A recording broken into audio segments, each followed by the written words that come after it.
second chapter, verses 6 through 10. అదే రీతిగా 6 నుండి 10 వరకు ఉన్నటువంటి వచనాలను మనం కొంచెం ముందుకు వెళ్ళి చదివినట్లయితే you'll see that Christ himself becomes our great example of what a servant is.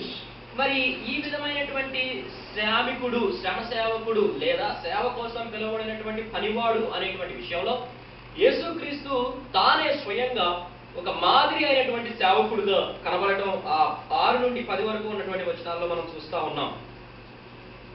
Solomon, did you read that text? Yes, Pastor. Okay, very good.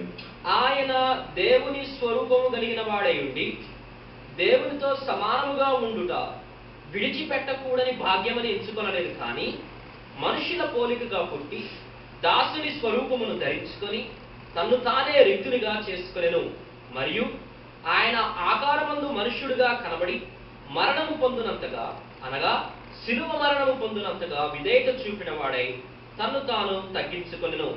అందుచేతను పరలోకమందున్న వారిలో గాని, భూమి మీద ఉన్న వారిలో గాని, భూమి కింద ఉన్న వారిలో గాని ప్రతి వారి మోకాలును యేసునామమున వంగునట్లును, ప్రతి వారి నాలుకయు తండ్రి అయిన దేవుని మహిమార్థమై యేసుక్రీస్తు ప్రభువని ఒప్పుకొనున్నట్లును దేవుడు ఆయనను అధికముగా హెచ్చించి ప్రతి నామమునకు పైనామమును ఆయనకు అనుగ్రహించెను.